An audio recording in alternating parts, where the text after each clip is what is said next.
Well, hello and welcome to the stream. Let's go ahead and see what we can get into. We're going to do a little bit of bioterrorism on Coast to Coast AM. Linda Howe.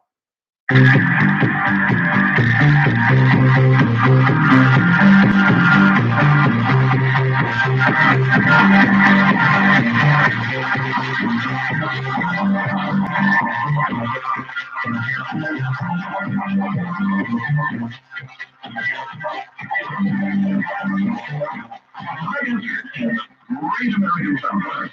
You all can eat the point and listen or you may be across the globe in all these times zones across the world. And this is Coast to Coast. Evening, everybody. And welcome, my friend. WJNC in Jacksonville, North Carolina. That is my breakdown. Jacksonville, North Carolina is where I was born. Yeah, it's right there. You know, my parents. Marines. There's 40 of us in Jacksonville, North Carolina. And happy to have you. It's a great place. All right.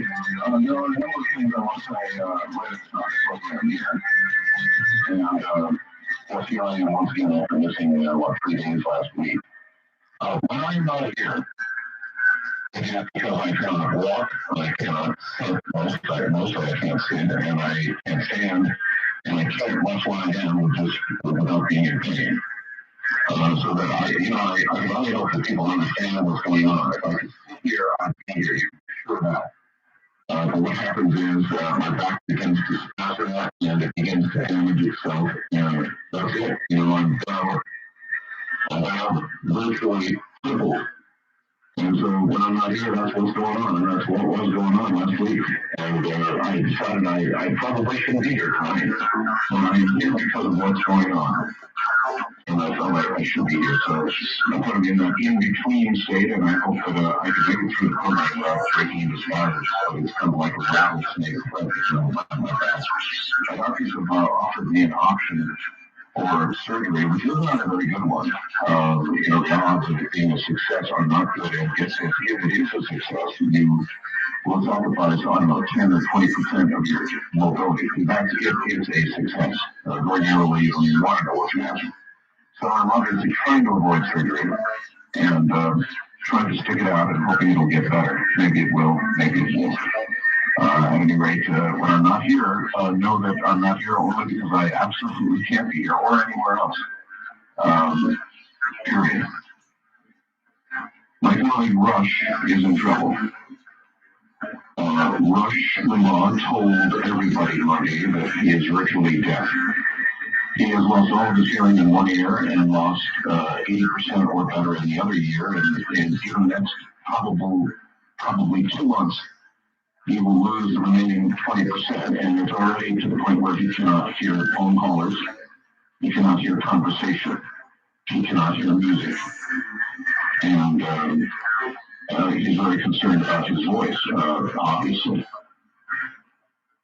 There is a thing, where you hear your own voice, and if you cannot hear your own voice, you begin to lose some identity with your voice. And that happens to people without hearing, and I am so sorry about Rush. Please pray for him. Please pray for him. He is bound and determined to continue doing what he is doing in some way. And that's a pretty heavy load. You discovered it, as you know, if you listened only May 29th, and then sort of dealt with it through the summer as his hearing deteriorated.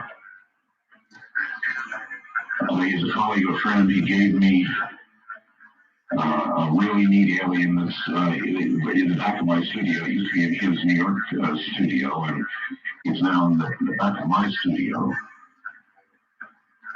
And he's a great guy, very dedicated to his work. And Rush, my friend, let's hope for a miracle. And better yet, actually, everybody would be so kind as to pray for a miracle. I think that would be appropriate. Almost inconceivable. Most radio people have hearing loss. I have hearing loss, quite a bit of it. I've been doing radio now for 35 years, and radio people are kind of crazy. You know, they like music. I did a lot of years of rock and roll music, believe me, in my career, a lot of years. And you wear headphones for all of those years, and you slowly turn the volume up a little more and a little more. It's just a natural thing for a radio person. And so most of us in the business for a long time have suffered some hearing loss, but this is obviously not in that category at all. It's something that completely separate that he says he has a theory about. Is not area. The war is on. The United States pounded terrorist targets in Afghanistan from the air for now a second night in an effort to undercut the Taliban militia sheltering Osama bin Laden. I had a feeling that's exactly what we would take after their military infrastructure, and we are doing that. He's still alive, they haven't died. The U.S. is now telling the UN that aside from the attacks which we're all observing right now, there may be other countries that are going to be attacked, and I would imagine so if you're really going after Al-Qaeda, then you're going to go after them wherever they are, and they are all over the place. So I imagine they'll go after them in every nest where they find them. They have now arrested over 600 people in the investigations following September 11th. In Florida, a situation which we'll talk with Linda Moulton-Howe about in a moment. I was rather suspicious of the first anthrax outbreak there. Inhaled anthrax is a really rare thing, 26, 27 years now since we've had a case. It now seems we've got a second case. The FBI has taken over the case in the investigation of the anthrax death of a Florida man after the germ was found in the nose of a co-worker and on a computer keyboard in their office. Hundreds of people who worked anywhere near them and lined up to get medical tests in Florida. And now it looks to me like this is some sort of a terrorist outbreak. A minimal one to be sure, or at least a crime. Certainly, one cannot imagine how anthrax could simply get sort of scattered about. It just doesn't happen that way, as far as I know. But we'll find out more shortly from Linda Moulton-Howe. Maybe there is a way. You know, they said the first man was an outdoorsman, and he might have caught it that way. But I had my suspicions. I did from the reporter first man, and now somebody else, and then finding it in the office, it kind of changes everything, doesn't it? We'll be back with Linda Moulton-Howe in just a moment. Linda Moulton-Howe, she has been a reporter for this program for years and years and years and years.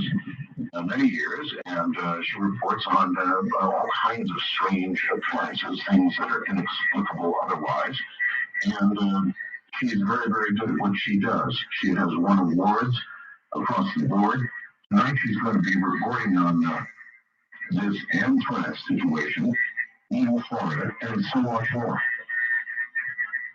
It's obviously taken another step with what's occurred in Florida. And here to tell us what she knows about this and a few other related things from Philadelphia, Pennsylvania, is Linda Moulton-Howe. Linda, welcome. Thanks, Art. Well, for the first time since the mid-1970s, as you pointed out, 2 cases of inhalation anthrax caused by breathing in bacteria spores have been confirmed in 2 Florida men. First, the 63-year-old Robert Stevens, who died Friday. He was a photo editor for The Sun, a tabloid newspaper published along with the National Enquirer and American Media in Montana, Florida. Traces of anthrax were also found on the computer keyboard used by Robert Stevens at his American Media office. His home was not far from the airstrip where September 11th hijackers Mohammed Atta rented planes. The second man who tested positive for exposure to anthrax is 72-year-old Ernesto Blanco. He worked in the mailroom at American Media. The second anthrax case was confirmed after Ernesto Blanco was admitted to Cedars Center Hospital in Miami-Dade County last week and treated for pneumonia. He went home but returned to the hospital. The fact that Blanco worked in the same office building as Stevens caught the attention of investigators who were checking intensive care units and wards in southern Florida. So they gave him a nasal swab test and it was positive for anthrax. Medical experts say that inhalation anthrax rarely occurs naturally. More commonly, humans contract anthrax bacteria from contaminated soils or animals through skin cuts or in food or water. But with terrorism on everyone's mind, and these two cases, this afternoon, I talked about this surprising development with Dr. Donald Henderson, Professor of Medicine and Public Health and Director of the Center for Civilian Biodefense Studies at Johns Hopkins University in Baltimore, Maryland. Dr. Henderson. Okay, we've got some strange phenomenon in a sense. We have an individual from whom anthrax has been isolated from his nose, nasal passages. He is ill, but the illness does not, according to what I hear, look at all like anthrax. And this is the second case. The first case died, and certainly the clinical picture, everything I heard about there sounds very much like anthrax. I don't know whether an autopsy has been done, so I don't know what they've seen. The second case is very strange in that it really is sort of like somebody's carrying the organism now. That information may be wrong at the time, but at the moment it does look like it. So we have something that looks a little more ominous with a second isolate, but on the other hand, it's such a strange phenomenon. And secondly, we have now looked at the organism. It's a pretty common ordinary garden variety anthrax that we have out on the west coast or out in the central plains from where animals are infected. It's very sensitive to all antibiotics, not some weird engineered bacterium at all. And one wonders at this point just where this could possibly have come from or what might have happened, how it got there, how this particular strain got into one man's lung, into somebody else's nose and onto a computer keyboard is what our mystery is at this point in time. And as I say, I think once we get a lot more in the way of samples from around that area, we have a chance to look at each of those three strains and compare them. Either the same man is breathing in anthrax, and even else, one would expect this would be burning up in the lungs, but it certainly does not seem to be. I think there's just a number of things here that we need to wait to find out about before we're ready to jump to any conclusions. But he did go to the hospital with what they thought was pneumonia. That's right. And that mean that whatever the spout in the nose would be in the lungs as well? No, actually, inhalation anthrax does not usually cause pneumonia. People think of this as the anthrax pneumonia. In fact, it's the growth of the organism in the center of the chest, outside the lung. What happens is the spore of anthrax goes into the deep part of the lungs and is picked up by a cell, white cell, and then it migrates again to the center of the chest. And at some point, that spore begins to grow. It grows very rapidly and produces poisons or toxins. And the individual may feel like he has pressure in his chest, he may have some trouble breathing, but he does not normally have pneumonia. The second man had clearly had pneumonia by X-ray, and clearly had some complications from the pneumonia. And the last I've heard, I think the feeling was that this was a different disease and is caused by a different organism, and not anthrax. And yet he had a positive testing for anthrax in the people from his nose. That's correct. And that's for fun. That's right. The general audience right now is asking a question that you can see why could this be related to the same terrorists that were training in those airplanes to crash into the buildings in New York and Washington because it's sort of in that general same area. Two cases within 3 or 4 days of something inhalation anthrax, which nobody has seen a case of in the United States since the mid-1970s. That's correct. The coincidence in time and place where these things have happened is certainly something to be looked at with concern. Meanwhile, what has been done is that the building is this recorded off so that samples can be taken throughout, and they are being taken. The people who worked in the building have been started on antibiotics, which is the proper course to take. Certainly the FBI is very active in this case, as are the people from the Centers for Disease Control, as well as the local health department people who are, I've been told, very good. I don't see that we can make a judgment at this point other than to say let's do everything we can to find out just how the thing got infected, or the two of them got infected, and how those anthrax spores wound up in the people. The FBI said so far it has not been able to link the two inhalation anthrax cases to any terror attack. But Florida's health department is urging that all American media employees who have worked in that building since August 1st report to the Palm Beach County Health Department in Del Rey for testing. Yeah, the newspaper, right? Yes, the American media here. That's where the Empire and the Sun are both published, and the Sun is where the first man worked in the photo department who died, and the second man who is now being treated both for anthrax and pneumonia. He worked down in a mailroom. And now the health department is giving out an antibiotic that is effective in killing anthrax. Excuse me, Linda, you said he worked in the mailroom?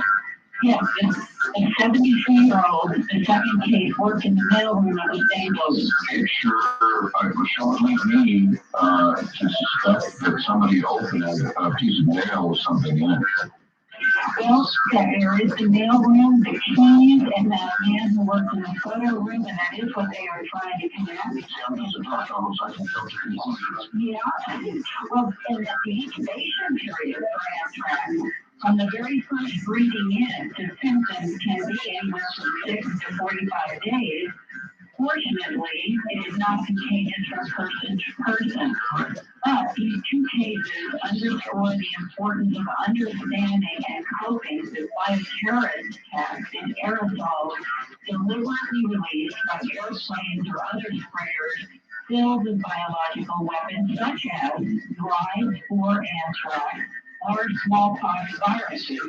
And I asked Dr. Henderson why some people argue that anthrax cannot be distributed easily by spray planes or other mechanical spray devices, and I'll have his answer and more after the spray. Okay, well, we're not quite up to the break yet. Okay, Linda, I suspected that when the first man was ill, that something was really, really wrong. When the second man got ill, I think there's almost something. I bet it came in the mail. I'll bet you came in the mail. Well, it may, because the 73-year-old is the one who worked in the mailroom, the one who got something and died, is the one who found, they found the anthrax source on his computer keys. And depending upon, he opened the mail, who delivered and who got the largest dose. There is a direct association based on research in Russia that the amount of spores that you breathe in, if you just breathe in one, you probably are not going to get any kind of disease. But if you breathe in a concentrated amount, then that seems to be what takes over going into disease. And since none of us know yet exactly what did occur, and the fact that there was a mailroom connection, the same and the photo guy, it certainly is, as you're jumping to that statement, the mailroom would certainly be suspicious, and I imagine the FBI has been all over there. But it's also interesting that the first man who died Friday, his home was only 1 mile approximately from that same district where the men who were involved in the crashes into the buildings on September 11th were renting twice. Whether there was any connection there or not. That's really, really odd. Yes. The whole thing's odd. All right, hold on. We'll be right back. And I would ask my audience to pray for Russian law. Rush is going through a terrible thing right now. Try to imagine to lose your hearing, especially in this business where your voice and your hearing are how you do it. All right, once again, back to Philadelphia, Pennsylvania, and Linda Motown. Linda, you've got it again. All right, thanks. Thursday, I was in New York at Ground Zero with an attorney who represents police and fire people there. And the odor alone was overwhelming. A mixture of burning tires, burning electrical cord, and sweat. And the extends the eyes, it extends the nose, the throat, into the lungs. And it probably one of the most dominant conversations when we were walking on the street or moving at Ground Zero where there were officials and they had high nozzle sprayers were spraying the tires of all of the cars that were going and leaving Ground Zero. The question everywhere was, this air is so acrid, how bad is it? And there were these machines measuring the air of buildings, that kind of thing.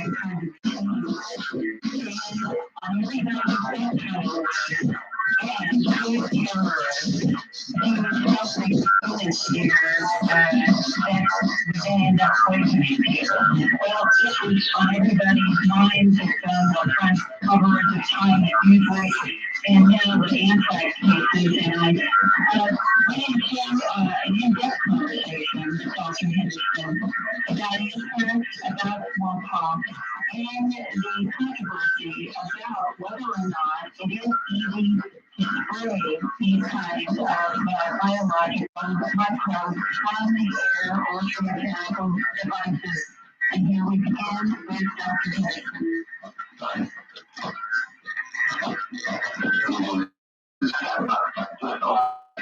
To blow up the anthrax organism and to put it in the right kind of form and then to distribute it.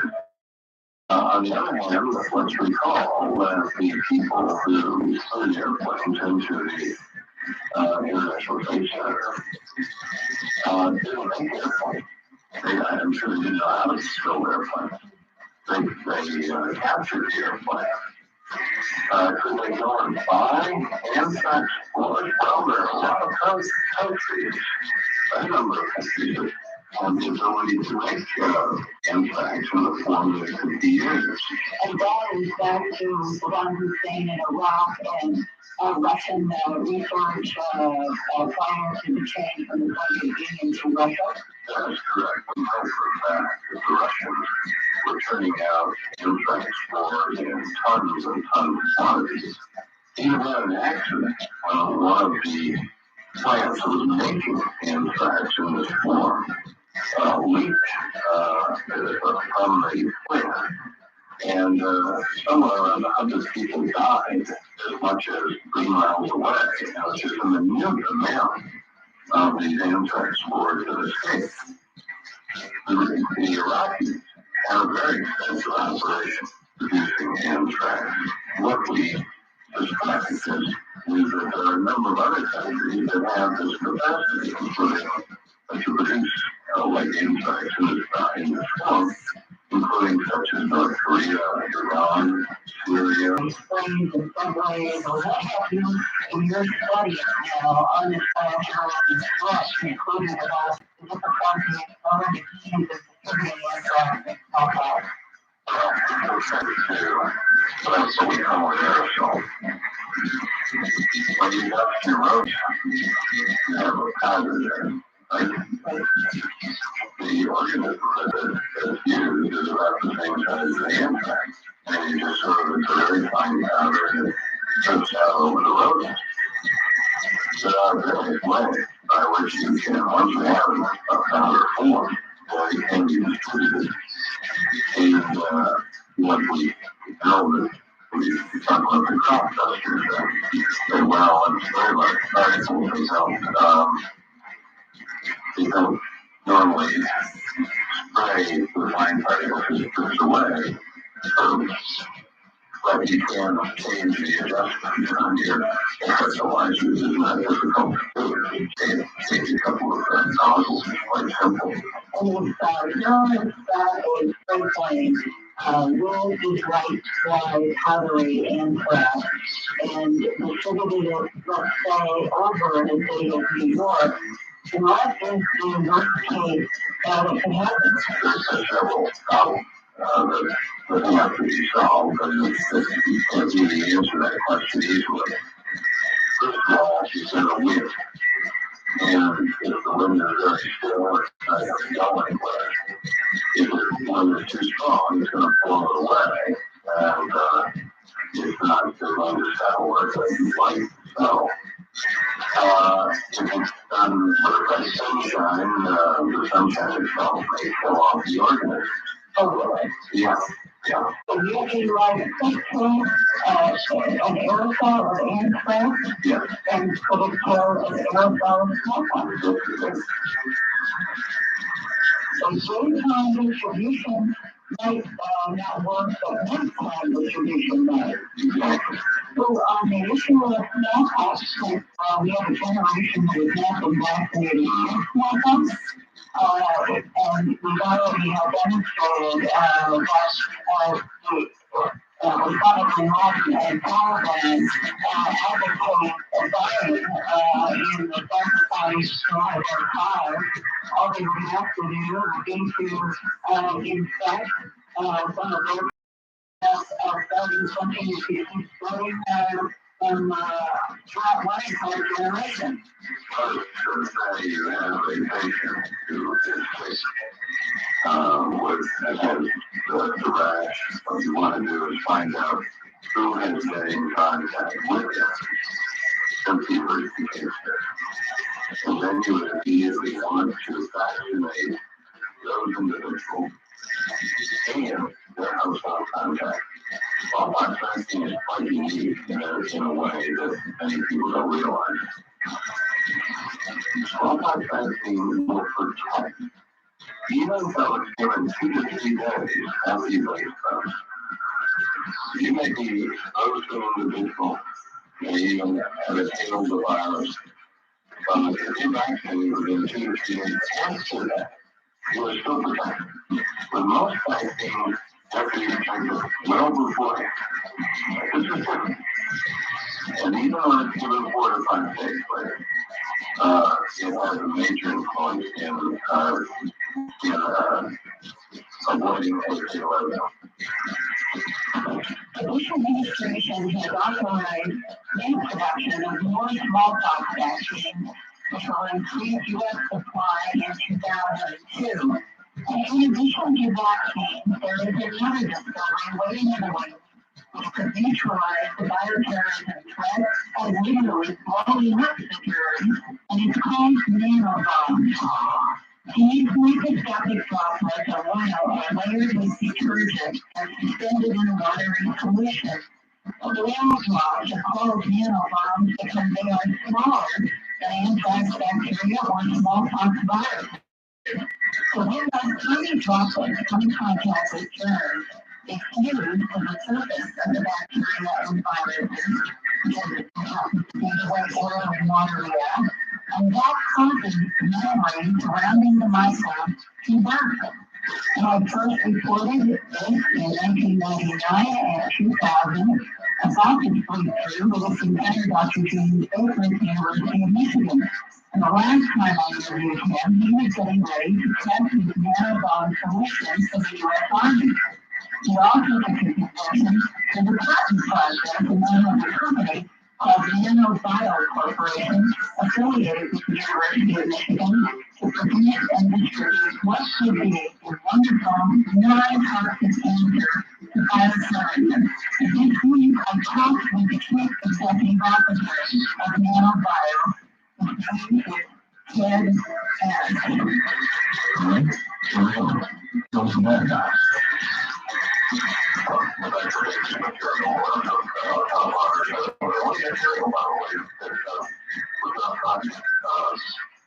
And not complicated corrosive.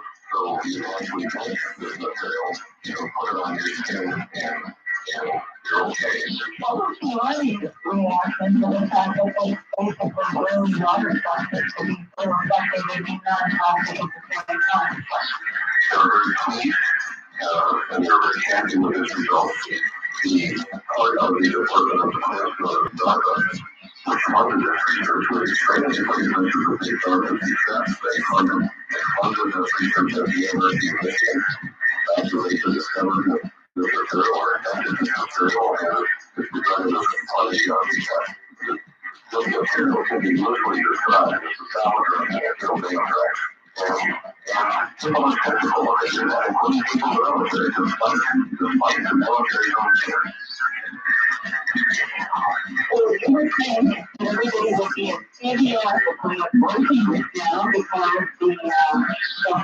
I talked with Dr. Baker. It was very clear that this material could be sprayed on children, animals, plants, and people without harm, and yet throw off viruses and bacteria. Exactly. We are seeing some signs of interest from the Department of Defense from our government. We hope they embrace this enthusiastically. Yet, quite frankly, I'm expecting that to happen. And I'm waiting for them to call and have us come to Washington and sit down and talk about how we get this out into the field and out into the population where it's exploded. Well, if you already know what's been touched and what's the best, why would it not already be front and center and being distributed to the country? Very interesting question. I don't know. I did it for a while on our talking to different people in the Department of Defense. The only thing I can tell you at this point is that the only timetable I had seen prior to Terrible Tuesday from the Army was a timetable that would put this material or some material from biodefense material in the hands of the soldiers by 2006. Now, of course, after Terrible Tuesday, this is clearly going to be accelerated. How can we accelerate it if people are still not calling your election system? That's a very good question. Heaven forbid, but if there is an anti-attack at this moment or within the next couple of weeks, there's an argument we can do because we cannot get this material approved, manufactured, and distributed that quickly. These news reports with images right now, including a contrast in Petri dishes at the University of Michigan, showing what happened to anthrax in the blood dish after this nanobot solution was applied and the anthrax bacteria are completely gone. You can see these photographs at my website, www.earthfiles.com. By going to the top of the headlines at my website, earthfiles.com, there's a headline page and it's the top story. And in this time of so much uncertainty about what will happen in the Middle East and around the world, I wanted to also let those listeners know that there's going to be a very interesting conference coming out about earth trades that tie into the ancient past of the Middle East. It seems that it has had so many conflicts and problems on the earth for so long. And the conference is going to feature the work of Zechariah Sitchin, who has done a lot of books and work analyzing ancient Sumerian tablets about struggles in Mesopotamia. And I want to be there presenting information about some of the ancient Hermetic texts that they relate to various rites and protocols, which is the subject of my latest book. And this is going to be a conference in Sedona, and the place to go to get information again is at my website, www.earthfiles.com, on the headlines page. This is a year in which there are so many changes coming so quickly and rapidly. And this was a season also in which the crop patterns in Germany, Holland, Canada, and England have also been through very wild year. Very quickly, may I ask you if are there any now developments because of all that's been going on in the possibility of Atlantis off the coast of Cuba? Does the story still have legs? Is the story still alive? Nobody's hearing anything because of everything else that's going on. Yes, it does. And yes, I hope to be doing a report about it when it's possible to do a report. But right now, everything is sort of under wraps. And as soon as there is something to report, I will call you. Boy, they sure did a quick mouth shut on this one, didn't they? Yes, and probably for the very good reasons that if you are on a story that is going to perhaps be profound in its implications, you've got to get a lot of ducks in a row, and they also are coordinating with various media. And so when the time is right, we're going to have more. And in the meantime, what is happening in this world now, with all of the subjects that we've been talking about tonight, and how everything is going to continue to unfold, I hope that what Coach Research will take from this report tonight is that is a complicated issue when you start getting into bioterrorism. But one of the things in interviewing Dr. Henderson and others is that there are ways to contain disease with smallpox. The approach is vaccination immediately in any areas where they break out. And because of this unique aspect of the vaccination of smallpox, you can have an effect on people even within 3 or 4 days after breaking out with a rash. And that tends to contain in what they call rings of vaccination around outbreaks.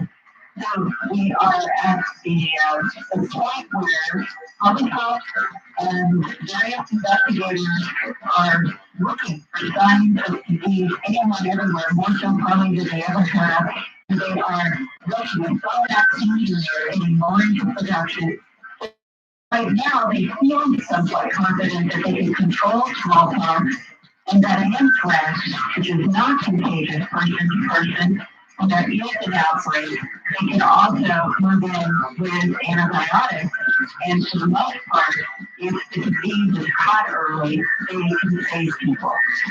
So given all terrible doom and gloom, and out of all of this, Dr. Henderson also said, there has been a sharpening of the focus and the training. They have been running training courses in various labs, training more people to be able to detect anthrax, to how to look out for smallpox and other diseases that might come in the country. And one of the other things that we're satisfied to hear is when you hear about bubonic plague or Ebola or some of the others, they are extremely difficult. They are not at all transmissible as easily as smallpox. And so there is a kind of self-containment in some of these diseases. Well, when I bring up this antibody you're talking about, because we're telling this stuff, why are things not being developed like crazy? It is the issue of bureaucracy. You heard his one polite statement that the earliest that there was any timeline to introduce some kind of decontaminant to the Defense Department's arsenal was 2006. And here we are in 2001, we've had this major event, which is going to accelerate everything. And one of the wonderful things is to realize that this material can be sprayed in subways, on buses, on planes, on the streets, on people. And it would kill everything without really putting a life form. So maybe out of all of this, there's a silver lining is that we are getting arsenals that may help us faster than we ever thought. Well, always wonderful having you here. Great report. Thank you. Thank you so very much. Thank you. Good night. All right, folks, that's it. That's the latest on the anthrax. And I have no idea about the nanobots because that's I'm like, no, and this is Coast to Coast AM.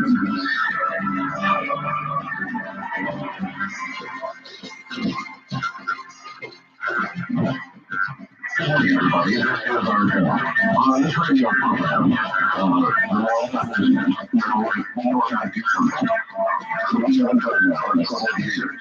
And my news promotional boss today. Tomorrow night, we're going to do what we haven't done in a couple of years. And we're going to try. And how you feel, about personality, how I feel about personality, why it works. Because I really don't know. I just know that it does work. Actually, intense concentration and willing something good to happen appears to work. And beyond that, it does work. And again, what Russ announced earlier today, I think tomorrow night,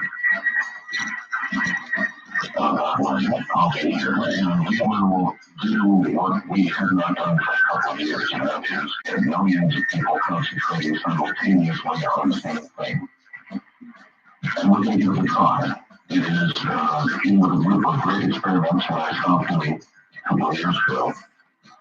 So what I think is a very good reason, and that I now resume for what I think is a very good reason. So I said, I have to spread word to your friends. We're going to try an experiment. So we haven't done it in a long time. Coming up in a moment is Chris Ruddy. Chris Ruddy is one of the nation's premier journalists. In 1999, Newsweek, in fact, named him one of America's top 20 new media personalities. An investigative reporter in this radio has broken numerous stories that have received national acclaim. In 92, he first exposed revelation PBS documentary and complicated key facts, causing PBS as a result to withdraw their support for the film. First time they had ever done any such thing. After the year post, Mr. Ruddy's series on abuses of the Social Security disability programs led to a national media flurry and congressional reforms. Also, of course, Mr. Ruddy broke several stories relating to the death investigation of Deputy White House Counsel Vince Foster. He appeared many times on this program with respect to that investigation. He has appeared on just about every radio and television show in the world. William Sessions, the former director of the FBI, said Chris is tenacious. His reporting is serious and compelling. He sure is tenacious. He's quite tenacious. Coming up in a moment. Chris Ruddy. Well, here now is the tenacious, very tenacious, Chris.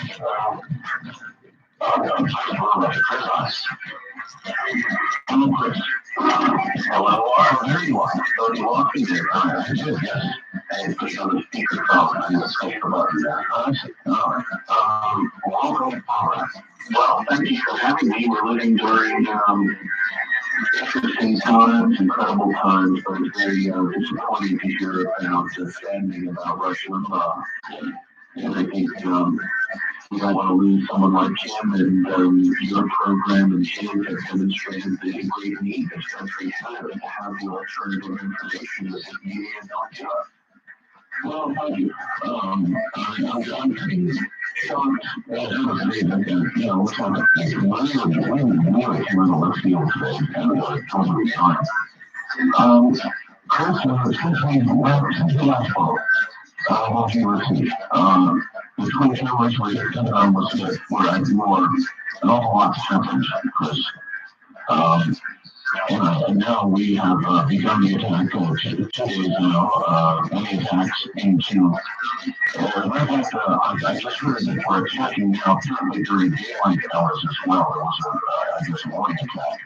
So an awful lot is happening, and I hardly know where to start. Do you want to just give us some comments on what happened in New York and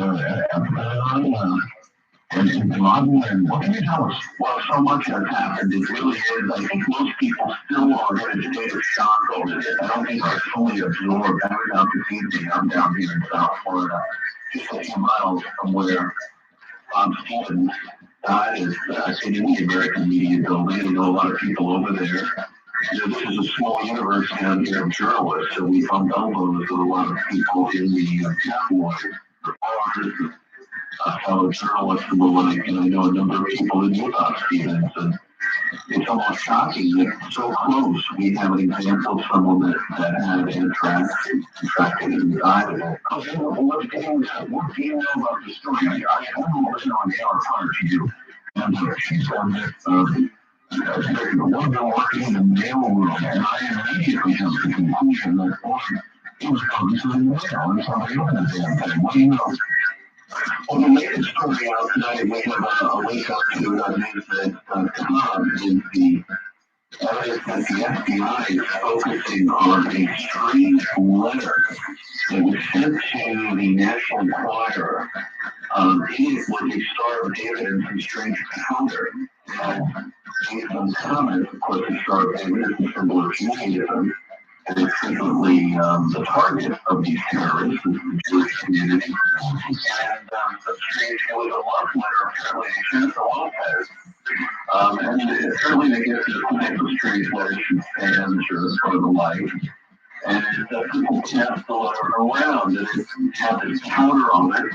And Bob Stevens was certainly one of the persons who touched that letter, and apparently the gentleman from the mailroom had carried the letter as well. It was a love letter to Jennifer Lopez? Well, this is what they're reporting. Why would they be sending that to you? To who it was addressed, or is it? They haven't revealed that information, but what's interesting are that, of course, this is the part of the England celebrity, so if they wanted people in the building to pay attention to something, they would suggest that it would link to something involving these celebrities. So we don't know exactly what was in the letter that made people interested in it, and the reason it was passed around. There must have been something in there that would cause people some interest in the office and so it passed around. Now there's another development, is that the FBI is apparently focusing on an Egyptian young man with Egyptian nationality that was an employee or some intern at the Inquirer, and when he left, it's a strange email, which some people thought was rather threatening, to some of the staff saying, goodbye, nice to know you all, and there'll be some surprises in the future. And a number of people were quite shocked by it, and after the incident of the anthrax, took it very seriously. And let's remember, this is pulmonary anthrax, so the government said, oh, nothing to worry about. Don't bother, this is an isolated incident. Matter of fact, have you seen 60 Minutes last week? I did. We talked about the anthrax. That's what nothing to worry about. We have all these push operations ready to respond anywhere, and we're totally prepared. People don't want to be totally prepared. No, the information they're giving the public, I think, is disinformation or bad information. They say, oh, don't panic, don't do this, don't worry. Tommy Thompson, you're referring to his appearance on the 60 Minutes program, said, we have plenty of medicine if there is an outbreak, don't worry about it. Well, here's the problem. Here we had the first test case, really, with an American media. And there was a case of pulmonary anthrax. And the media at first just said, well, there's always every year a case of anthrax. Well, there hasn't been a case of pulmonary anthrax since 1976, so this may set off alarm bells, right? And I was called by a doctor friend in New York, and he said, look, if people in your area died or started to die of anthrax, captured by Bob Stevens, you should immediately go on antibiotics. I said, well, if we get the flu. He said, no, you misunderstand. The government is not telling people the truth on it. By the time you get the symptoms, you're dead. It's almost a strong probability, like 90% you will die, even if you take massive amounts of antibiotics intravenously. And this is why, after ignoring the fact that there wasn't a problem, everybody over the American media, I'm told, has been already informed, even if they don't have any symptoms, to start going on a regimen of antibiotics. a 15-day regimen apparently. And that in good sense. But the government should be explaining this to people. There are people in your community, that have anthrax. You should have, and people should have a supply of antibiotics on hand. They're even a limited amount. Well, that's another thing. On the program, I need to know you should not store antibiotics. No, you should not get gas masks. No, you should not worry. Well, I can tell you, I live not far from Palm Beach. I can sit here with some very influential people over there, and they told me that they sold out of antibiotics in Palm Beach. I know people in Manhattan and in New York, and people in the medical community tell me all the upscale areas you can't even get antibiotics. So people who are not unsophisticated have already gone out and gotten antibiotics. And if you had that be one of the shot, a gas mask and antibiotics, I would say it. Yeah, I mean, clearly. And I don't even know if we now know, and this is the good, I think, that will come out of September 11th, could come out of it, is that there are far greater dangers in the horrific acts of September 11th. And if the American people begin to prepare themselves, we can stave off a bioterror attack that might have killed hundreds of thousands of people. We're going to be a lot more aware of these things, but we've got to act with some deliberation about it. Rather than as nonsense communities are telling us, when folks are here, oh, don't worry, it doesn't have any effect, they can't do it. Oh, yeah, they can't do it, they just took 4 jets using box cutters and took down the Twin Towers and hit the Pentagon. Well, I think there's a reason why they're doing this, and I would guess as a reason, it is as follows. The Italian Americans come south. It was sitting sour prior to September 11th.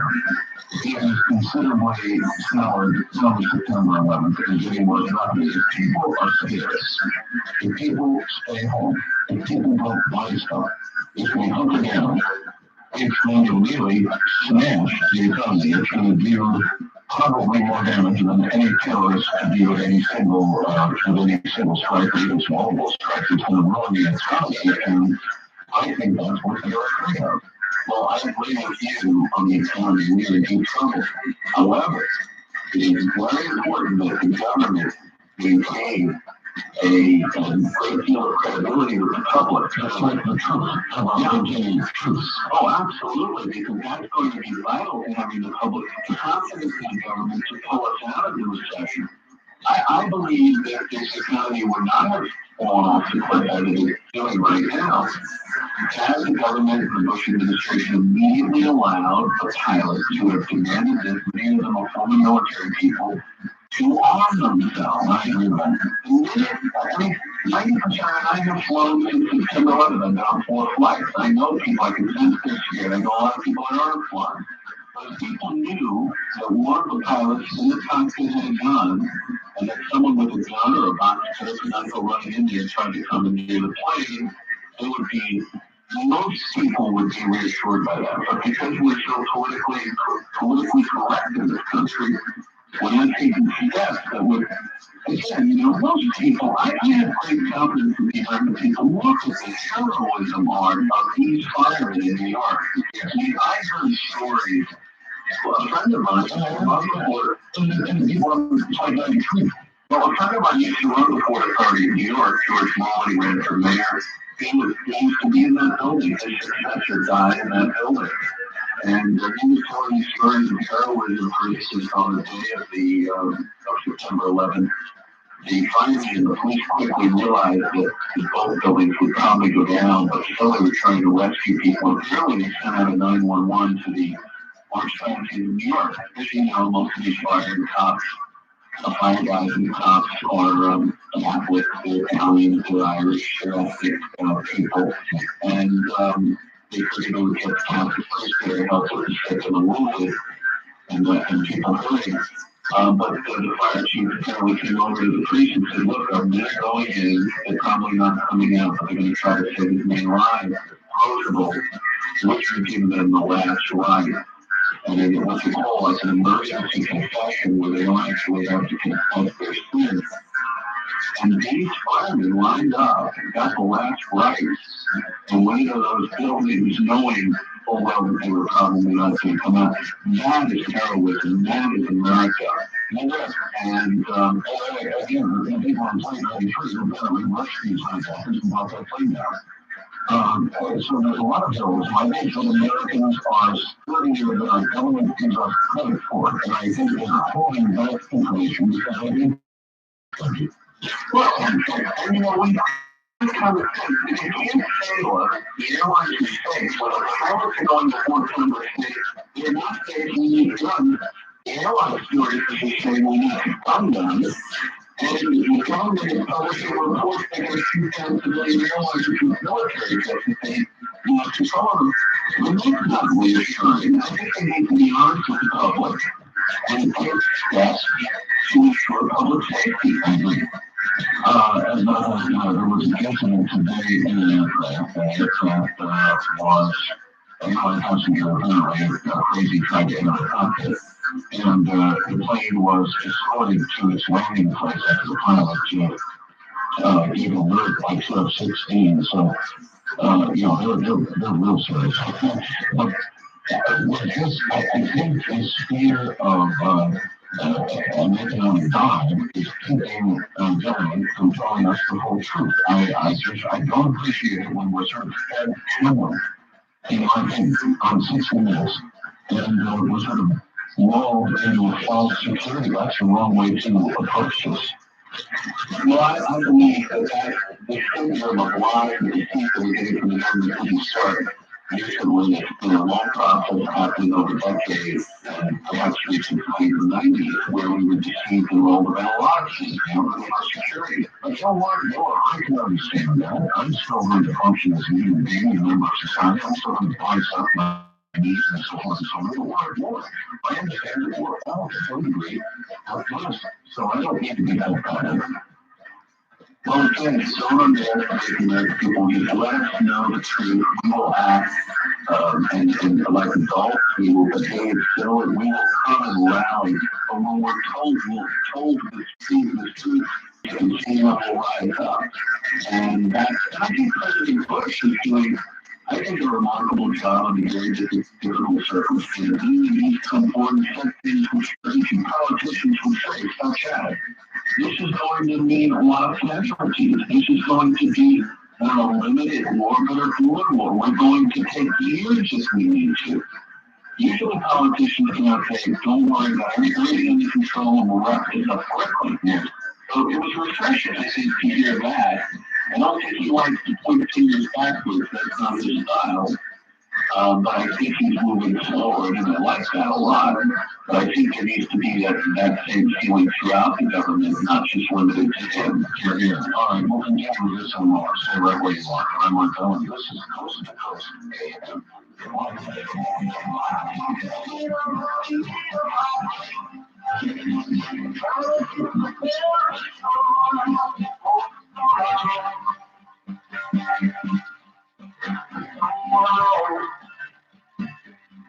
By the way, I took a pretty interesting photographic picture the other day, right out my back door. Actually, I think it was funny, right out my back door.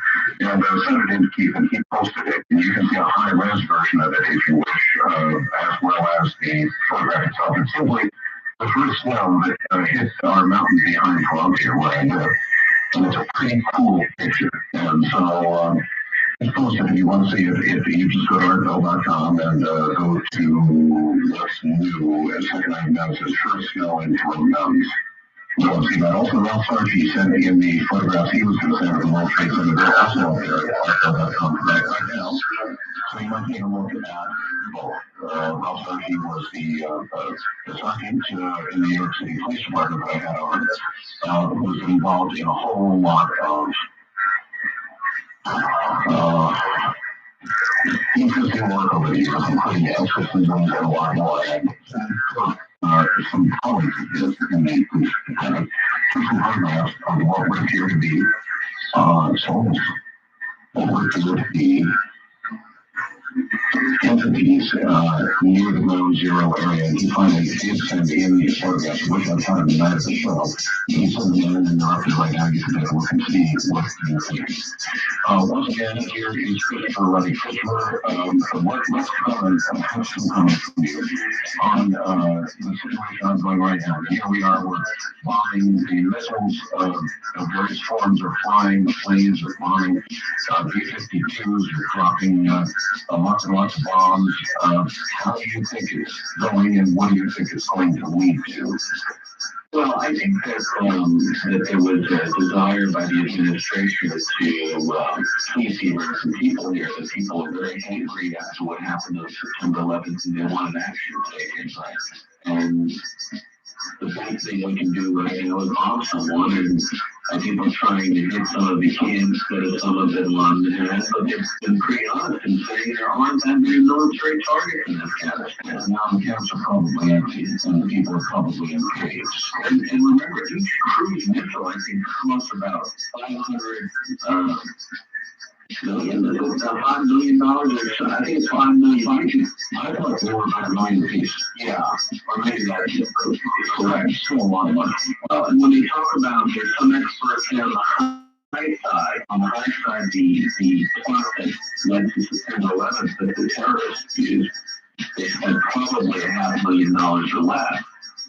Well, I can understand the strategy of taking out their ability to do anything at all in the air. You know, anti-aircraft, probably an unlimited air force they have, take that out. But we're really going to have to go on the ground, aren't we? I think so, especially if the goal here is to overthrow the Taliban regime. I was speaking with Congressman Rohrback on the phone earlier today, and he told me the U.S. government was supporting the Taliban for some years now, that we wanted them as opposed to these other Afghan groups which were more amenable to America. We knew that they were backing Osama bin Laden all these years, and we were still sending them aid and support covertly and openly. Sometimes we do foolish things, and it comes back to harm us. But I think that they're doing what they can. I don't think, though, that it's just a PR move. I think it's the first of several steps. And the step is to hit out what they can hit using missiles and planes. And then they go and send the special ops in to try to capture Osama bin Laden or get some of his cells. How about planes? Well, I think they would love to do it if they could. As close country. I mean, I'm not so sure I want to see a long trial with Osama bin Laden anywhere. I just sort of want to see him dead. Well, I think also they would not want him sitting in a prison somewhere where he became some sort of hostage that they could then capture American ambassadors, American businessmen, and yeah, he may be a martyr in the Muslim world, but it's probably better to have him as a martyr than as a bargaining chip than some future escalation. Imagine how much of a martyr, as you point out, he would be if we actually have him in a jail somewhere. My God. No, I think he should be dead. Well, you know, there's an executive executive order that bans assassinations. And I think that is a bad executive order. I think the U.S. government should be able to get bad guys like this. And they should also be able to offer rewards. There's a former State Department official named Chuck Lukum that has been proposing for some time, even before September 11th, that we put $100 million to $1 billion on the head of Osama bin Laden and see if we can get one of his intimates to turn him over. Isn't that executive order under review right now? I understand it is, and there's people like Congressman Barr that have been pushing for this to be overturned. What they don't want to get into is what happened during the Kennedy years and before, where apparently the Kennedy administration was ordering hits. And some people believe that may have led to his own demise. And once you start the game of assassination. Yeah, my view is if they could kill our president, they do it now. Well, I think they may have tried on September 11th. They are. You know, if they could kill him today, they would kill him. Yeah, it's war. It's war. That's not like the old days of the KGB, where we basically had this agreement: you don't kill our guys, and we won't kill your guys. Why? Right. Actually, that worked out when you had a good Cold War in place, which we don't have anymore. Right. You know, who would likely be dreaming about getting the Cold War back? Yeah, the really good old days, right? Yeah. So, anyway, what do you think we're in for? And by that I mean, for example, do you have any information at all about whether the FBI is aware of how many might still be in the country? Well, I've heard that there's probably hundreds, if not thousands, of the numbers that have been bandied about in the country. We basically have an open border policy. People can come in like water through a hose. I mean, there's nothing stopping them from coming into this country and residing here, getting visas to students. It's only just a few days ago that they stopped giving visas to students from countries that sponsor terrorism, like Syria and Libya. And it's almost insane that we were doing this.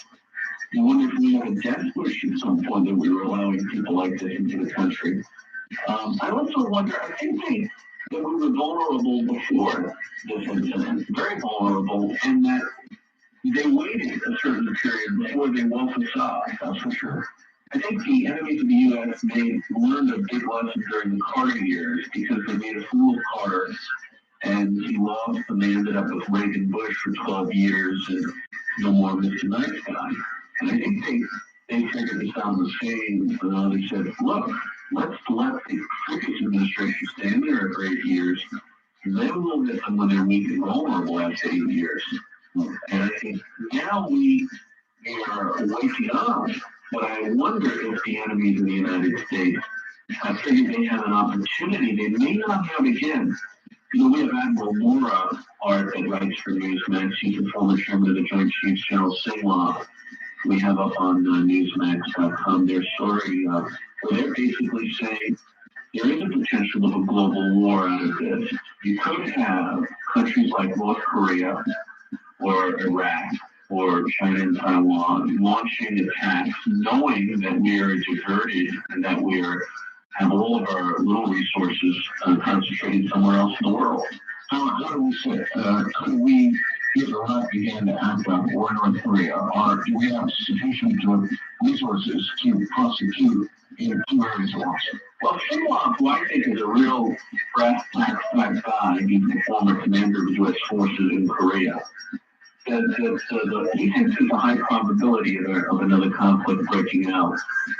It may not happen immediately, but he, for instance, studies Korea, has studied it for 30 years. He says the only way we can repel an armed invasion from the north into the south is to preserve the lives of as many men as we could of our 30,000 troops would be to use tactical nuclear weapons. Oh, that's another subject I want to talk about. And there's one instance. Then you have Iraq. There's already indications that some of the leading princes and royal families in Kuwait and Saudi Arabia have left their kingdoms right immediately after the September 11th attack. And this is very interesting because there is an early warning system. These two countries have an early warning because they know it's only a matter of hours before Saddam Hussein's armed tank divisions, and he has as many tanks as he did before the Gulf War now. I mean, we allowed him to rebuild to that point, yes. But it's only a matter of probably an hour to be in Kuwait. Now, I was in Kuwait just 2 summers ago, and I was there, and I saw how easy it is for tanks to roll across. I mean, it's like between you going from your home to Las Vegas, not far away. Well, tell me what's going on in Saudi Arabia.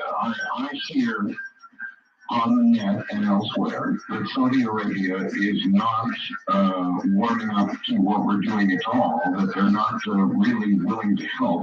And then you hear government spokesmen go on and say, well, no, Saudi Arabia's going to come through for us and do everything we want, but they're not, are they? Well, I think they're in a bind. I don't think they really want to back Osama bin Laden. But I think that all of these regimes don't really trust America. They have seen Saddam Hussein come back into great power again, where he's very influential and has a big military again over the past 8 years. In Egypt, Mubarak is the same situation. They know the fundamentalists would like to overthrow them as much as they'd like to kill the Americans. And so if they side too closely with us, they will get burned.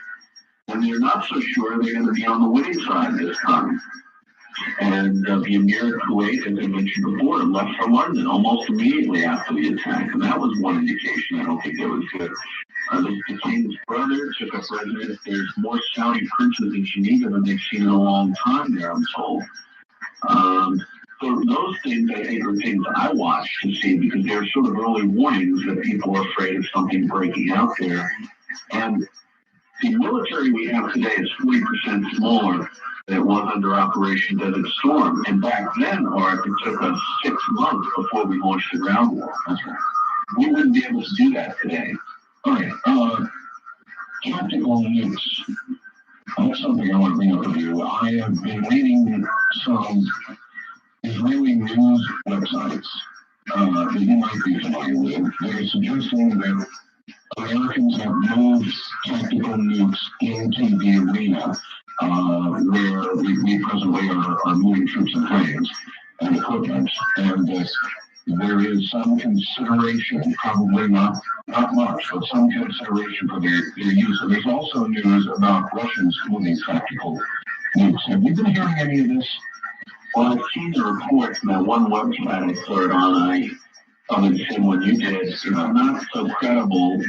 And there are certain treaties that we signed under the elder Bush's administration, which banned the deployment of tactical nuclear weapons we have on our ships or planes, any forward deployment, which was, I think, crazy. We also destroyed, over the past decade, most of our tactical nuclear arsenal. We don't have many left, and we certainly don't have any neutron bombs, which is probably the most effective weapon we have because it doesn't really cause much damage, and they're very small and limited in their blast. The website we obviously both read also talked about those. Yeah, the neutron bomb. Well, I've interviewed Sam Cohn, who's the creator, and he told me that he was told that they destroyed all of the neutron bombs that Reagan built in the 80s. It was unprepared. And they're highly effective. It would be great in this kind of a situation because they don't leave any radioactivity. They do very little collateral destruction, but they can kill people in caves. And in areas of terrain that are difficult to get out. You really think we've destroyed them all? I wouldn't be surprised. I know we've destroyed almost all our tactical nukes, and the neutrons were considered part of that arsenal. Can you imagine a scenario in which we would use anything with the name nuclear on it? There's a great fear of doing this because, again, if we weren't on the pilots, we wouldn't do things. Again, I was speaking to this gentleman that served Franklin Roosevelt and Harry Truman. He lives in Panama, he's an American expatriate.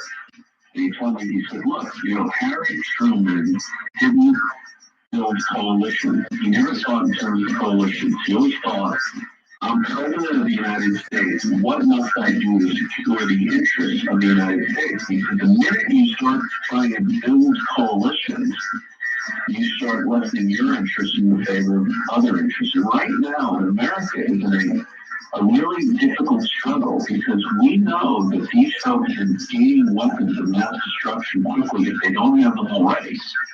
And there obviously was evidence that the president and the vice president feared and continue to fear that there will be a nuclear weapon use because all their behavior indicates this constant movement of both of them out of each other's vicinity. The fact that Air Force One was engaging in maneuvers on September 11th, where it was kept in the air with Air Force bases, this is consistent with plans of continuity of government after a nuclear attack. How much do you know about that? There was an initial story that almost was retracted about the threats of Air Force One, and then it all quieted down. What do you know? They say it was a threat to Air Force One, and then perhaps the terrorists knew about the flight plans of Air Force One. I really wonder about that.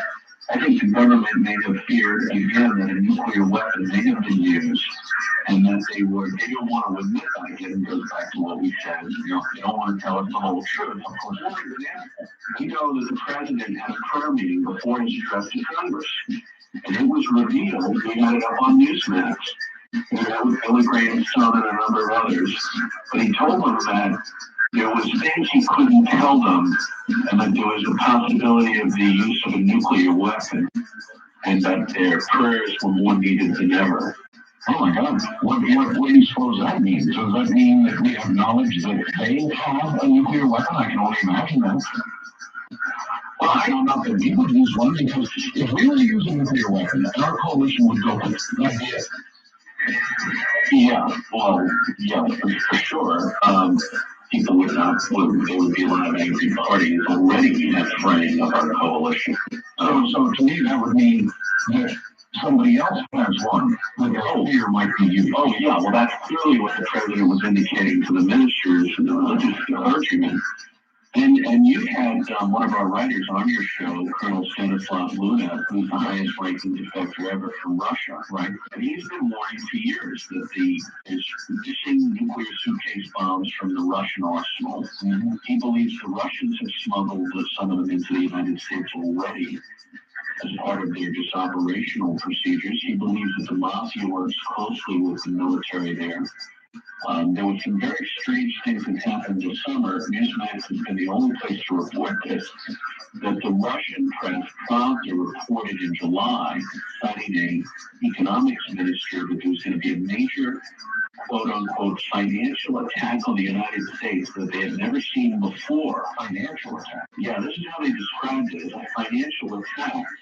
And the interview in Pravda, I mean, this is a page one story in Pravda, and it told people Russians to get out of dollars, to buy rubles and gold, that there would be a collapse of the U.S. economy. And the person was very cynical, like, how do you know this? Now, the government minister was predicting that it would take place in mid-August. And her name was Cora China, and she said that the odds of her getting close to apparently President Putin, that there was going to be some sort of quote-unquote financial attack that would lead to this collapse that America had never seen before. Now, we know the events of September 11th, like you said, was an attack on our economy. That's what's happening. She has since been re-interviewed by Pravda, and she again told them that she was mistaken about the date, but wasn't too far off, that there will be additional strikes against the United States to destroy the economy and make it no longer a world power. Christopher, are you good for another hour? Sure. All right, so another hour is. Stay right there. Okay, we'll be back and we'll take some calls for Christopher Ruddy when we do get back. I want to tell this is Coast to Coast AM. At the beginning of the week.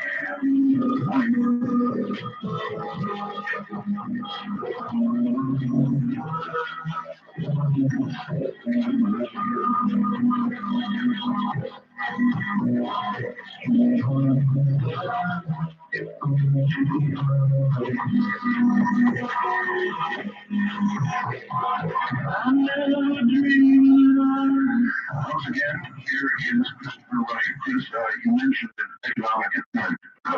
Would you regard that as what happened on the Iran or something yet to come, or what? Well, I think that was the main goal, and apparently there's evidence that it was an economic attack, because those people that did the attack benefited using the stock market, short selling stock. Not only in the airline industry, apparently in some of the companies that were in the World Trade Center that had their headquarters there. So this was very cleverly and well thought out. Where is that investigation? I know the SEC into the short selling that went on. There were some stories, and then it got quiet. What's going on? Well, apparently they're still looking. Apparently there are a number of companies in the World Trade Center where there was a lot of unusual activity, like companies like Morgan Stanley, apparently, which had offices there, and the effect that that had on their stock. Apparently also there's been some money not collected, millions of dollars of money that was made by some firms or in the name of certain individuals overseas, and they have yet to collect the funds. But other funds, because there's so many, we have a global economy where things go across borders and transactions happen quickly, right? You can't track all of them. And I mean, it's a brilliant plan. Here they launch a war, and they fund the war by attacking our economy, and the losses on the economy, they bet the economy is going down on various mechanisms. We have these investments like short selling and options and futures trading. And they can make money on a whole host of schemes, which they've obviously thought out and could fund hundreds of millions of dollars into this. What's interesting was it brings up the whole issue that Russia was reporting that it is financial attack, and then the economist for the Russian government said again in September that there would be additional attacks of a very unusual nature that will really destroy the American economy. But you have to forget, Art, that Russia is the main backer of every country on the State Department list of terrorism. That includes Iraq, Iran, Syria, Libya, North Korea, and Cuba. And you have to wonder, with such close ties with their political and military establishment, that they wouldn't know about this scheme. They wouldn't have heard. We know of apparently efforts by Russia to develop nuclear weapons in Iraq and to help Iran, and to develop the Iraqi bioterror weapons. And so these links are very bothersome in my mind. That's very well said on a desert storm. And so far, the city is on, I guess. We have to just promise that we're going to be part of a coalition in order to protect that, join in with us, and so much as they have. What do you think Israel will do if the stuff gets ahead? Well, I think Israel is in a fairly good position because we have the various more military man heading General Sharon, who is despised by a lot of people, but no one knows. And I know this from my own visit to the Middle East. The Arabs may hate him, but they respect him. And they know that he's a ruthless military man. And he talked about our fear of him using nuclear weapons and he has no inhibition that their attack with some weapon of mass destruction. The Israeli health plan has been written about called the Samson option. You probably heard of it. And basically it says the Arab world, if you use a weapon of mass destruction, or like a nuclear bomb in Tel Aviv, we have a plan to destroy every Arab major population center in the world, almost up, using atomic weapons. Israel has the weapons to do it. And it has kept Israel safe. And this is why they're coming over to pick on us, because they feel that the backer of Israel is going to leave Israel alone. But Sharon is fighting, I think, not so much by the Arabs, but what's happened recently is where the U.S. is starting calling for a Palestinian state. And you realize how dangerous that is. Even though some people might support that idea, it may be a good idea. Let's put that aside for a second. For the U.S. to announce that 3 weeks after these attacks, and in a very bad note, and that's why Sharon Hoffman said, we're not going to be Czechoslovakia and don't engage in peace, and everybody criticizes. But I can understand the fear that they have, that there is going to be an effort for peace, and Israel will be on the losing side of that. What about our own policy with regards to the use of some sort of weapon of mass destruction? I've heard that we have a solid policy, bioterrorism or chemical terrorism, where until many, I think we might do some use of weapons. Well, yes, no, I mean, certainly during the Iraq War, it was reported that Bush left and maybe one that said use such weapons against Arab troops and could expect the nuclear retaliation. We don't really know who the enemy is, and we have most links are made publicly in any country. And one of the things that come out of these terrorist groups is that they figure out that it's so hard to pin blame that they can get away with impunity like they did in the Pan crash. It was really hard to figure out various times in the 80s, where during the Reagan years, when there were bombings that went unresponded to, certainly during the Clinton years. And because of that, I think there's enemies think, wow, we could detonate a nuclear warhead in the American state. Well, the Americans can do it. What about Iran or Iraq? The world will look at us very differently if we retaliate. And what Colonel Lewis said is written about on Newsmax.com. I think the only place that works is to warn these countries that we know of the usual suspects in robbing and others. And so, look, we're not going to even do any of that to move out the bomb. You're all going to suffer much along the lines the Israelis have planned out. And we're, not only do we need to tell them that, but we need to plan if we're going to do it. Because as soon as we start planning in our government to do this, we'll get back to the Russians and spies, these feedback loops, and we are actually serious. And that I don't think we've really laid out. But the Russian people well, it certainly could be a main sponsor of all of these countries that is supporting a nuclear weapon. And you have to wonder, the whole thing, the Romans had Queen when they tried to figure out ways, they just figured out who the people means black who benefit. And the Russians seemingly were benefiting who would benefit by our harm and destruction. And I'm not so worried about a nuclear weapon now. As we have a thing up on the website called Anthrax Q&A. It was put together by a former Pentagon planner, Human Graves, Air Force officer. What's his name? And basically, one of the top scientists in the U.S. government told him that anthrax is basically a poor man's nuclear weapon. And the studies the U.S. government conducted at Oak Ridge National Laboratory by Dr. Chester discovered that for less than $50, you could kill large parts of the U.S. population just in the total cost of anthrax. You don't get that anymore, right? Well, these are the interesting I folks thinking about this. Listen to what summary Dr. Chester was revealing information that they never published before Congress began the Defense Association. So he's very familiar with what's available.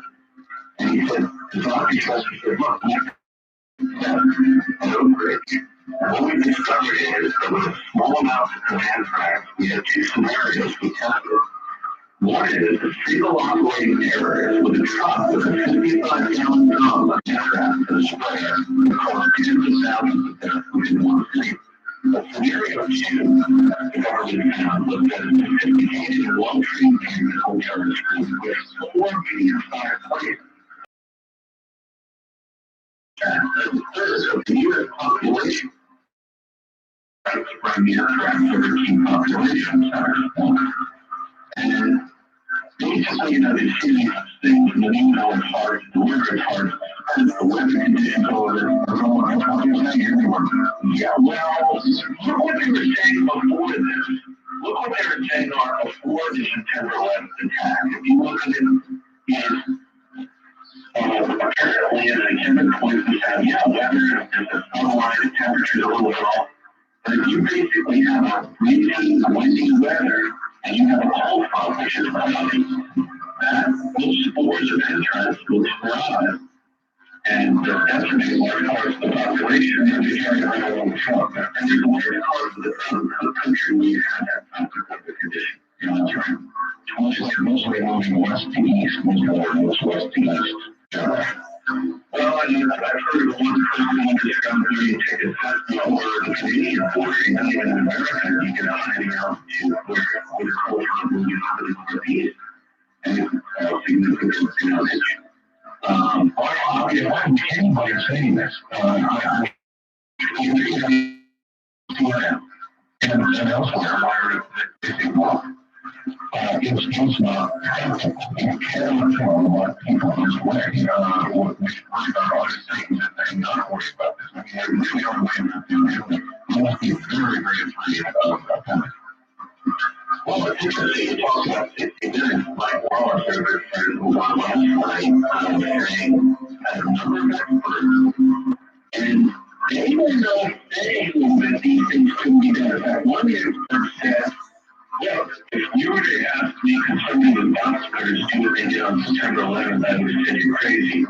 So I think, well, basically, he said, I'm paraphrasing, all bets are off now about what they're capable of doing. And we know they have these terrorist groups of government support, so they're sophisticated, they're funded. obviously, even looking at September 11th, they obviously had engineers look at the human disability that was hurt out and figured out that it would automatically jet fuel in, they could follow the building. In the terms, you're not dealing with people who are on knocking through weapons. Like these engineers, you're trying to portray the art of learning, sophisticated, higher players behind them. We know this was coming. Apparently, there was some warnings. There were apparently some warnings. The Israelis provided some warnings and said to the U.S. government there may be an attack and maybe coming soon. We don't know the nature of it. And apparently, you probably remember in the news hearing that there were warnings for this Osama bin Laden for the past several years. On a false alarm. It's also a great tactic in military planning and surprise. Also, I mean, terrorists have done that. It's helpful to pretend like you're about to date because we're do something. Because when people will lay down there, put down their guard, that's what happened in this country. We know that the basic problem was that Newsmax.com made the story about how the CIA was not able to recruit spies on the network. Just the incredible story. Well, they're so different in every way. I can understand it would be difficult. Very difficult, not impossible, but very difficult. I think it would be far easier than you think. Put in and maybe attacks in the mail awarded from the United States to a terrorist network, absolutely almost impossible. Yeah, that wouldn't happen. But the ability of the U.S. government to recruit, I saw briefly that one of the main players in this, for instance, one of the main players in the Al-Qaeda network is a gentleman who's apparently organizing the money transfers out of the Gulf. Was a student, a graduate, an Arab graduate of the London School of Economics. And that caught my eye because, of course, I'm a graduate of the London School of Economics. I can tell you that students from all over the world. And the U.S. government at one point used to recruit the CIA to go to campuses abroad and recruit people from foreign nationals. But we have been not doing much of that in recent years, right? And that was a big mistake. But we certainly could have done, and there would have been more than enough people, either for money or for the reason or good cause, to join with us. But we have to be out there with our fishing boats and trying to meet people or trying to hook them to buy, join with us and becoming informed. Both sides of the government and the CIA and our various agencies, how much discrimination is going on. We're not hearing about this. Not enough. Not enough. I'm sure there. Well, I hear a lot of conversations of scandal and our whole system is based on the concept of accountability. And what we've seen is that there's really no accountability, and that is frightening. In the British system, at the time, you would have several ministers probably, if not the whole government saw. In the case here, we don't have that system, but we certainly the president just arrived, really didn't have much responsibility in obviously in Washington preparing the nation for this new government. So people are holding him accountable. But certainly Congress has been around for a while, and they've continued being these threats, and they haven't really done much. So they should be held accountable. And the CIA and the FBI. There was a report we had yesterday, and very little coverage was in Newsweek, and then you buried it, and they came on Saturday. One of the old tricks in journalism is if you have a big story you want buried, you put it in the Saturday newspaper. Well, there was a Sun, basically it said, the FBI had warning from a Minnesota flight school that one of the terrorists connected with this group had come there and said, I want to fight lessons. I don't want to learn how to take off a land. I want to learn how to fly a plane in the airspace. And the people there told the FBI, the local FBI office said this was threatening. Superiors in Washington told them not to investigate. Well, now they were held accountable and anyone been fired? No. And the CIA, the current CIA director, George Tenet, who's been there for several years, should assume full responsibility here and maybe he knows something we don't. Well, I think out of his way, most of the CIA went out of the way to do that. And I guess he felt that either Moran or the CIA needed boosting, or, I'm not exactly sure what he thought. Well, his style, from what I've seen, has always been not to point fingers, not to look back, to not forward, and be optimistic. And all of that is great, but the system is accountability. And yet, nobody wants to hold anyone accountable. And if we're not holding anyone accountable, how are we going to really get out of this mess at the end of the day? A couple of other things, Chris. One way, how is this your terrorist actions? Only the demand. Now, there haven't been demands in these terrorist actions, when somebody leaves you, and if you don't just have claims, particularly on some of the people that said he's pretty happy about what happened in New York. I just think that it's demanded a change in U.S. policy or anything else. So what are we to imagine that the motive for this was? What would you imagine? Well, I think some of them laid it out pretty clearly last night because the cause of this was Israel. The Palestinians would not be one associated with Osama bin Laden's action. He tried to suggest that it was Israel and Palestinians from all the rest of it. They don't want to be associated with it. Other people think he's just saying that to grab on to somebody to say, hold on, we're the hour. Christopher Ruddy is my guest. I'm going to tell you what I think is funny. Funny is like Armageddon. Don't remember Armageddon movie. You remember the alien invasion of Earth? You remember how shocking it was when we found out they were going to attack us? We've got no demands. They didn't really want anything from us. They just wanted us dead. Now, Osama bin Laden may be making some noise about the Palestinians, and he certainly may want us out of Saudi Arabia and other countries, but basically, I've kind of come to the conclusion that he just wants us dead. That's why there's been no real demands made. I think he's just sort of latching on to the Palestinian question. I think basically he wants us dead, and that's why we have not really been getting demands. And since he basically wants us dead, then from my point of view, I just basically want him and his ilk dead. But I'm kind of come to that conclusion, Chris. I think he wants us dead, destroyed. Kind of like Israel. They want Israel destroyed, not to exist anymore. And I think that's the way they feel about us. He is an avowed, extreme fundamentalist of the Islamic religion. Right. And according to the most extreme interpretations, the world is divided for people like Osama bin Laden into two parts. One is the House of Islam, where Islam is currently controlling the society and the land. And the other is the House of the Sword, which is the area that needs to be conquered by Islam or destroyed. Mm-hmm. And by that thinking, Israel is land that they need to get captured, but also other parts of the world which they once controlled, including Spain and Russia, and then the whole world. They want to see the rise of Islam, and what they've discovered is that they can take it down in great power or attack one with very modest means. Sort of like mosquitoes around a bear or flies around a bear. Mm-hmm. And they're using this technique, which they used so well against the Russians in Afghanistan, but now their weapons are growing in sophistication. And that's the grave danger that we now face. All right, Chris, I have people that want to talk to them. We're short on time, so let's do it very quickly. If we can keep our questions short. First time caller line, you're on the air with Christopher Ruddy. Hello. Good evening, good evening, Chris.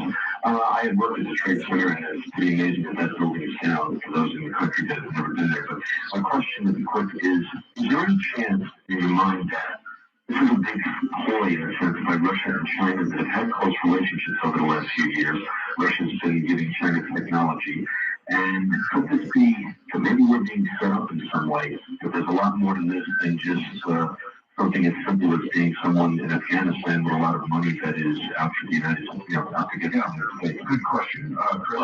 Yeah, I think I agree with that. I don't believe that Osama bin Laden pulled this off. I think at least one nation, possibly several, backed him on that, or possibly more than one. And those nations in the suspected group are all backed by Russia. And so, yeah, I would be very concerned that there's part of a larger plan here. And interestingly enough, when we talked to Admiral Moore and General Singwell, they were not as concerned with Osama bin Laden. They seemed as important to get. They're concerned about the larger picture, that there could be a war breaking out somewhere else. But the United States, in their view, should begin preparing for a larger war. And I don't know if that mentality has really been brought to the fore in our government. Well, I've said to my audience a lot of times, and I'll say it again now, when you take the, and I'm not saying we shouldn't, but when you roll the war dice, anything can happen. Anything can happen. And it could end up being World War III. Nobody should doubt that possibility. Well, World War I began with the terrorism of, Ferdinand and the Austro-Hungarian believe that the Serbs were behind the terrorism, and that's what really ignited the war. We're going to very great lengths now to try to assure the larger Islamic world that this is not a war against Islam. As it becomes protracted and perhaps even more violent, are we going to continue, in your opinion, to be successful in that? Well, I don't think we've been so successful. I think the Arab world is already, and as much as we have gone to great lengths, and I really don't believe the American people have any anger towards Islam or want to go after the Islamic world. But it's already being interpreted by the Arab world as a grave attack on them by us bombing Afghanistan or wanting to bring American troops to fight back. And I don't think we're ever going to appease them. And Osama bin Laden's very clever with the PR, and I think he has the hearts and minds of a lot of ordinary people in the Arab world. Right. Just earlier today, we told the UN there could be other countries that we will attack. Now, as we broaden this to other countries, no doubt Islamic countries, it's going to be harder to hold that point of view in the world, isn't it? Oh, absolutely. I mean, yes. Even Saddam Hussein, who we despise, he's a hero now in the Arab world. He wasn't a hero back 10 years ago, but he is now a hero. And you would think this evil diabolical, who we view as sort of like an Adolf Hitler, they sort of admire him. And he is probably, there's a story out in the New York Times today that Iraq is going to be the next target, and that we've already decided that. Now, I had heard several days ago that there was a statement saying we would not attack Iraq. No? Well, there's been some disagreement within the U.S. government. There's some real arguments going on, largely pitting Colin Powell against the Defense Department and a gentleman named Wolfowitz, who's the Deputy Defense Secretary. And Powell does not want to fight a war. He does not want to go after Saddam Hussein. And Wolfowitz and others want to go against him. And there's a good argument on both sides. I think the argument that wins is the one that protects America in the long run, and that is that we need to take these guys out before they get to big weapons of mass destruction. Now, our psychology, I am told, was to keep Saddam down but not out. We were worried about who might replace him, or I don't know what the hell we were worried about, keeping Iran in check. I don't know, but the psychology used to be keep him down but not out. Is that now changing? Well, that was certainly the plan or the idea after the end of the Gulf War. Let's leave him in there, but let's just keep him flattened. Right. And he's come back. He's very strong now. Right. Has that now changed? Well, I hope it has, but I'm not so sure. But I'm very buoyed by the fact that the president has several times said, look, we're going to go after the country's behind it, not just Afghanistan. But I don't think he would be saying that. Bush is a guy who likes to keep his cards very close to the vest, right? Is my understanding of him. And I think he is going, you're not going to hear a lot of talk from him. He's more a person of action, not a PR person. You notice when the men came back from the EP3 from China, he didn't go run to see them. When the near he doesn't go run up to the press conference. On the other hand, he does follow up quietly, methodically, and aggressively in other ways, and that's what we may need here. Indeed. Welcome on, you're on there with Christopher Ruddy. Hello. Well, I guess the last caller, it sort of took my question away. About the Moscow-Beijing connection, since everybody knows in reality that these guys are the puppeteers, and it almost seems like Islam is just used as their foot soldiers, their frontline troops. When you look at the EP3 incidents of bumping of our Kitty Hawk, and this unprecedented strategic military alliances between China and Russia, even as far as it goes with military exercises, simulating mock nuclear attacks on our Seventh Fleet. Every white paper I've read from every branch of the service says we're going to be in a conflict with either Russia or China or both by the year at least 2005, 2010, or 2015. So are we that farther down the line? Are we doing a preemptive thing here, even though our attention is drawn just to Afghanistan? Do you think that we know what's coming and this thing will escalate? Well, no one knows what's coming. I mean, if we did know the future, we'd all be down at the racetrack. But we do know it is important to watch the trend. And you're right. I mean, Russia and China are growing in an alliance that's very fearful. And Mark's talked about this and Russia's nuclear weaponry and the militarization there that isn't getting reported. But one of the things that we should notice is that apparently there's a group that really doesn't really want any of this happening is the Chinese, because they're benefiting now. They're getting so much money and they're growing in so much power. And now, who fears that? I believe the Russians would rather start a war sooner than later, because if they allow this to continue, China is going to far surpass them very quickly. So that's another dynamic that we need to be aware of. The nuclear weapons they have. Do you think it could get to the point with respect to the pressure, the Chinese pressure, that it would be a use them or lose them kind of deal? Well, I don't think I think Russia knows it has a great strategic advantage in nuclear weapons now over the U.S. and tactical and for the moment. For the moment, yeah, and they're having they're not building a lot of new weapons, but they are still building. We're not building any. And in fact, we've already embarked on unilateral disarmament, war tactical weapons, and then President Bush called for the disarmament of all our MX missiles, which I disagree with. He wants to do that in an expedited schedule next year. And I think that's foolhardy. And I think that in the current situation with Russia and China, I think we need to be very careful.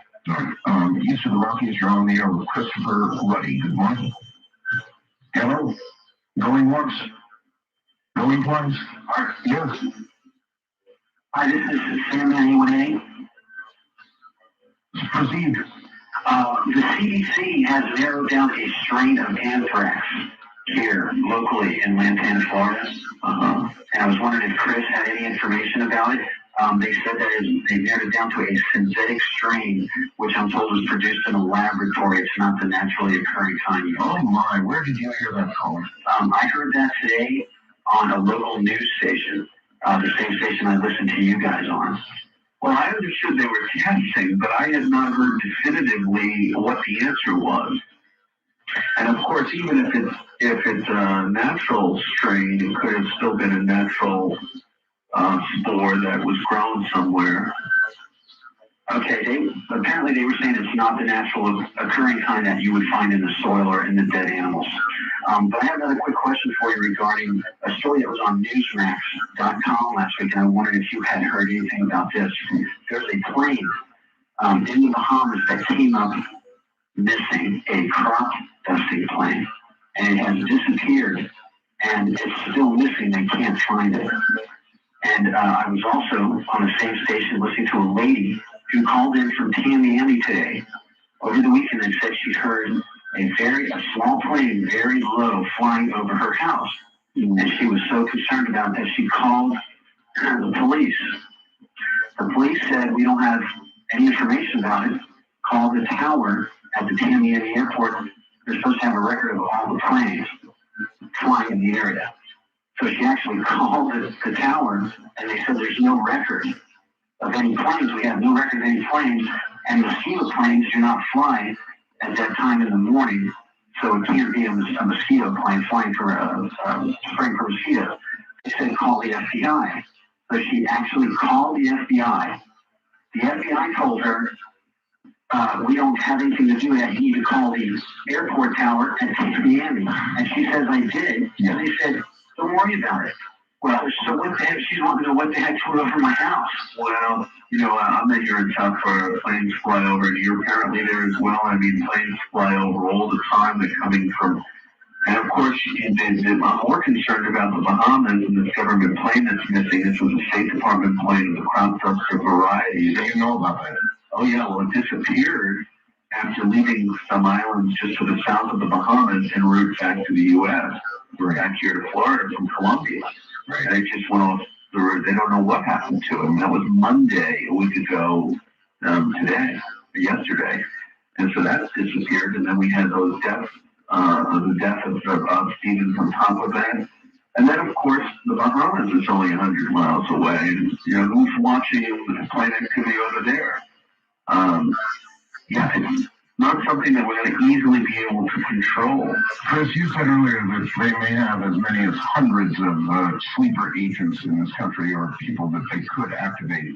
One would imagine that as we began our retaliation, our bombing, and then what's to come, which I guess is a lot, if they had the capability, they would order something else pretty quick.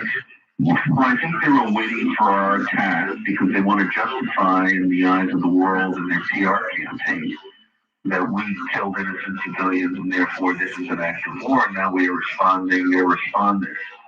And it's a whole escalation of the campaign of terror. So yeah, the FBI has already arrested and detained over 600 people as of yesterday. A lot of people. So that's a lot of people that they know of. But I'm sure that the way these cells and networks operated was that everyone, the hijackers of the 11th, may not have known other groups and networks that were working for the same cause. And this is why there's a great fear that they may eventually use a more sophisticated weapon. I'd be concerned about the food supply, the water supply. We have a story up on Newsmax that there was some Arab fellow asking the librarian in Canton, Ohio for records about the water supply in Canton, Ohio, how the piping system, strange, she alerted the FBI sometime after the fact, but apparently it turned out the gentleman, according to news reports, was linked with the terrorism. And I mean, they're going in Canton, Ohio to look at the water piping and supplies. You've got to wonder what their plans are. There's not always going to be some big center like the World Trade Center, some big target. Now we have the American Media Building. Who would think that that would be a potential target? I've been in that building. I wouldn't think it was a target of anything. Most of the Rockies, you're on there with Christopher Ruddy. Hello. Hi, Christopher. Yes. Well, yeah, go ahead, sir. Go ahead. I was saying that I don't really think that Bin Laden did this. I think that he's taken some of the glory, like you said, he's a PR man, but I kind of suspect that the real people behind it was Iraq, Iran, and Hamas, which is I think a lot of people aren't looking at Hamas. And if you looked at his interview with the leader of Hamas right after the attacks, he said, I think the United States should rethink the Palestinian question, and he had a very smug look on his face. Now, there was an article in the Tucson Citizen on Saturday about Mohammed Atta had met with a very high-ranking Iraqi intelligence agent, and apparently left his last will and testament on this guy. But I'm wondering if anybody's looking at Hamas's connections. And then my second thing is that I think, those two-case nuclear bombs you were talking about, and these sleeper agencies coming from New York, I would look right around the Brighton Beach area in the Russian neighborhood there because there's a lot of Chechens there. Well, the Washington Times work for them. So what's your thought on it? Well, about the nukes, Bill Gertz, the Washington Times, and top reporter there reported that Bin Laden's been having contacts with the Russian mafia, and that our intelligence picked up that he was trying to acquire either suitcase nukes or biochemical weapons from them. That's ominous. I mean, it's not just a rumor, it's out there, it's been published. I I don't know. I think the government's made a convincing case that there were a lot of links to Osama bin Laden, but I agree with your second point, which was that other countries were involved or could have been involved. Chris, are you writing for Newsmax.com? I am, and also for Newsmax magazine, which there are some people that can't go online, or they'd like to get the magazine. They can call 1-800-Newsmax. They can ask for the war briefing with Admiral Mora and General Salom. They get a free subscription to the magazine. Okay, what's the number again? 1-800-Newsmax. 1-800-Newsmax. Real simple. Mm-hmm. All right, well, as always, I want to really, really, really thank you for being here tonight, being so straight with us. That's what I wanted, some straight talk. Well, thank you, Art. It was great to be on with you. I have fond memories of being up very late talking about the 1990s, as you were one of the few hosts in the country that would touch some of the subjects that I would touch upon, and I appreciate that, and a reason why I think people listen to you and enjoy listening to you. Boy, it sure doesn't seem like much, Chris, compared to what's going on now, does it? No, it doesn't. Strange times. Thank you, my